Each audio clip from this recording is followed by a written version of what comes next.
ராகத்தில் முக்கியம் சண்முக பிரியாவா இல்லை ஸ்ரீபிரியாவா இல்லை கதகத பிரியாவா அப்படிங்கிற அந்த டயலாக் தில்லுமுல்லில் கேட்கும்போது பயங்கர காமெடியாக இருந்தது. அப்படி காமெடியான டயலாக்லேருந்தே ஆரம்பித்தது தான் இந்த ப்ரோமோ. கமலஹாசன் அண்ட் ரஜினிகாந்துடைய ரீயூனியன் அப்படின்னு போட்டு ஆரம்பித்தார். அந்த படம் பேர்லாம் நான் வைக்கல. ரெட் ஜெயின் மூவிஸோட ப்ரொடக்ஷனு நெல்சன் டைரக்ட் பண்ணுறாரு, அனிருத் மியூசிக்கு. அதை பற்றி அண்ணன்ட்ட கேட்கலான்னு வந்திருக்கேன். வணக்கண்ணே, எப்படின்னு இருக்கீங்க? வணக்கம் வணக்கம். ஸோ அதாவது என்னென்னா, இப்போது ரொம்ப நாள் எக்ஸ்பெக்ட் பண்ண ஒரு விஷயம், அதாவது இந்தியன் சினிமா வரலாற்றில் வேர்ல்டு சினிமா வரலாற்றிலே வந்து இரு பெரு துருவங்கள் அப்படின்னு சொல்லிக்கக்கூடிய ஒரு சுச்சுவேஷன் இருக்கும் எப்போவுமே. அதாவது அது வந்து எனக்கு மற்ற இண்டஸ்ட்ரியில் இருந்ததாங்கிறது எனக்கு தெரியல. ஆனால் தமிழ் சினிமாவில் நீண்ட காலமாக அது ஃபாலோ ஆகிட்டுருக்கு. நான் சொல்கிறது வந்து ஆதி காலத்தில் எம்கே தியாகராஜர், பியு சின்னப்பா, அந்த மாதிரி ஒரு காம்பினேஷன் சொல்லுவாங்களே, இவங்க ரெண்டு பேரும் ஒன்று. அப்புறம் எம்ஜிஆர் சிவாஜி, அப்புறம் வந்து ரஜினி கமல், அதுக்கப்புறம் வந்து விஜய் அஜித், அப்புறம் வந்து தனுஷும் சிம்பு, அதுக்கப்புறம் சிவகார்த்திகேயன் விஜய் சேதுபதி வரைக்கும் வந்து நிற்கிது. அதாவது மார்க்கெட் ரீதியாக ஒரு ஸ்டாரும் ஆக்டிங்கோட சேர்த்து மார்க்கெட் ரீதியாக ஒரு ஸ்டாரும், அது மாதிரி கிளாஸ் அண்ட் மாஸ் அப்படின்னு சொல்லி ரெண்டாக பிரிக்கிறாங்க. ஆக்ஷன் ஹீரோ, கமர்ஷியலாகவும் ஆக்ஷனாகவும் கலந்த ஒரு ஹீரோ.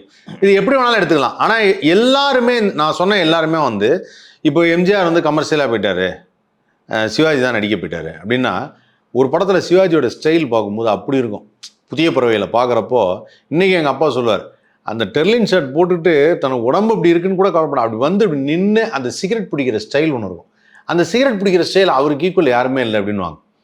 அதே எம்ஜிஆர் வந்து நிறைய கமர்ஷியல் தான் பண்ணார், நடிப்பில் பெரிய கான்சன்ட்ரேட் பண்ணோன்னா பெட்ரோல் தான் பிள்ளையாங்கிற மாதிரி படங்கள்லாம் பார்க்குறப்போ அப்படி இருக்கும் எம்ஜிஆரோட நடிப்பு. ஏன்பா எம்ஜிஆர் நடிக்கவே வைக்கலங்கிற மாதிரி.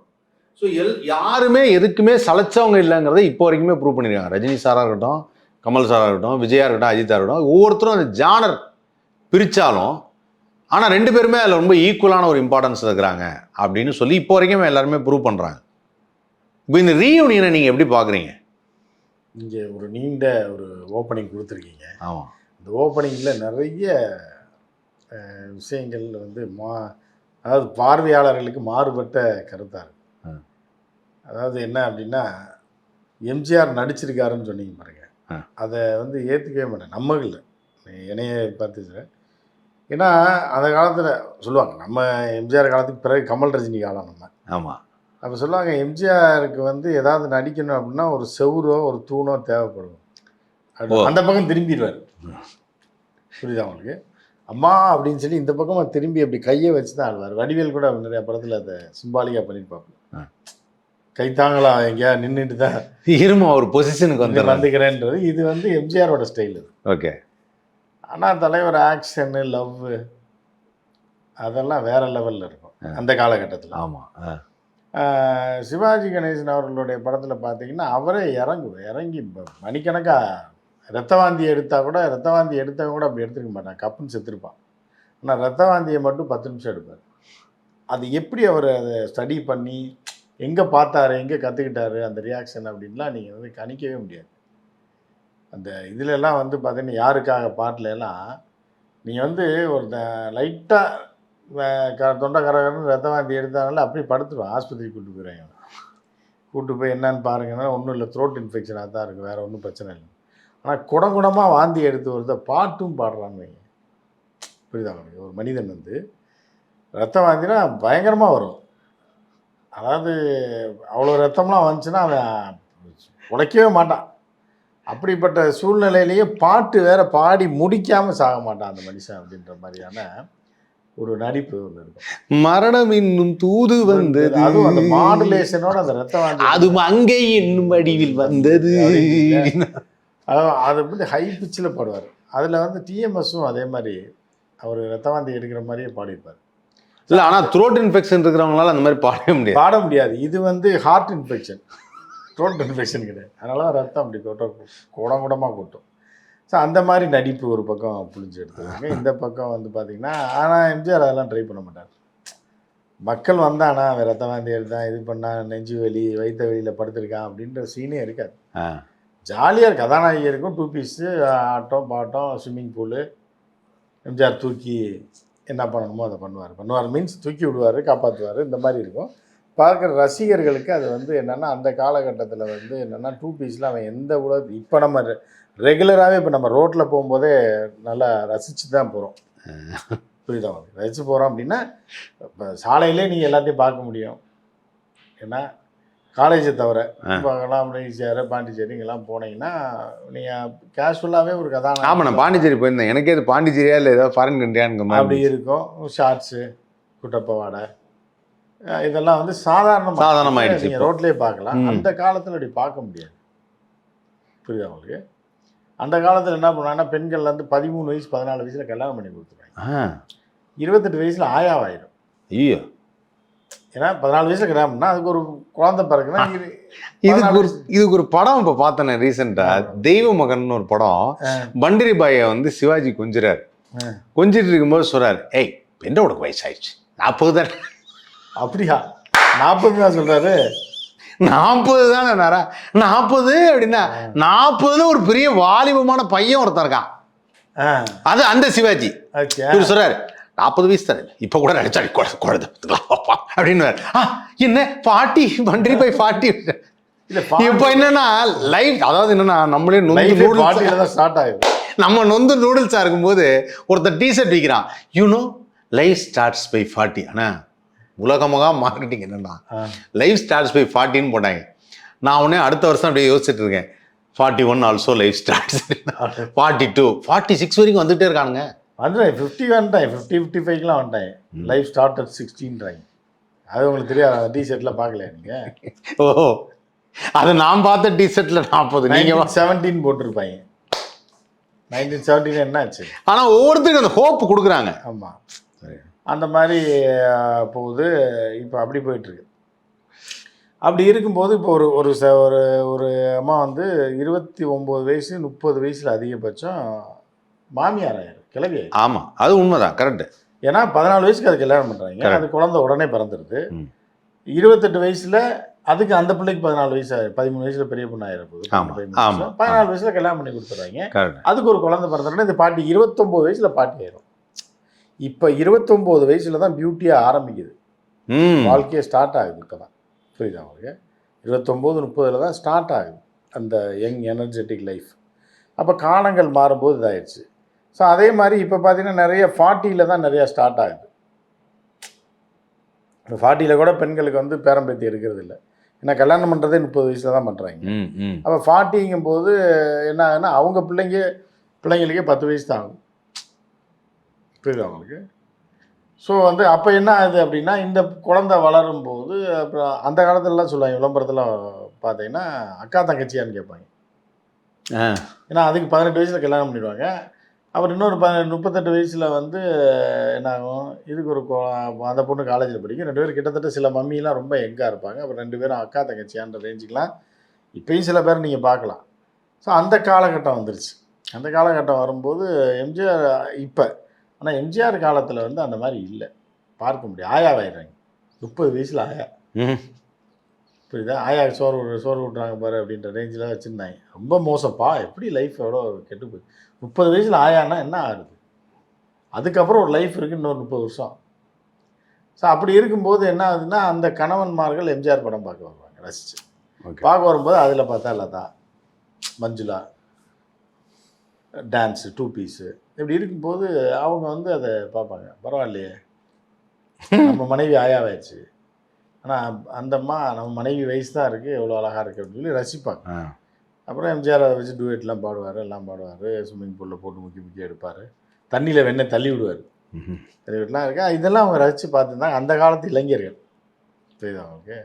ஸோ அதனால் அப்படி போச்சு. எம்ஜிஆர் படத்துக்கு போனாலும் ஏன் எம்ஜிஆர் மாசாக இருக்கார் அப்படின்னு பார்த்தீங்கன்னா ஒரு சோக சீனே வராது. எம்ஜிஆர் மேக்ஸே அழுக மாட்டார். அம்மா சென்டிமெண்ட்டில் மட்டும், அதுவும் செவுத்துட்டு பார்த்து தான் அழுவார். நான் சொன்னேன் பெட்ரோல் பிள்ளையில அழுதுருப்பாரு.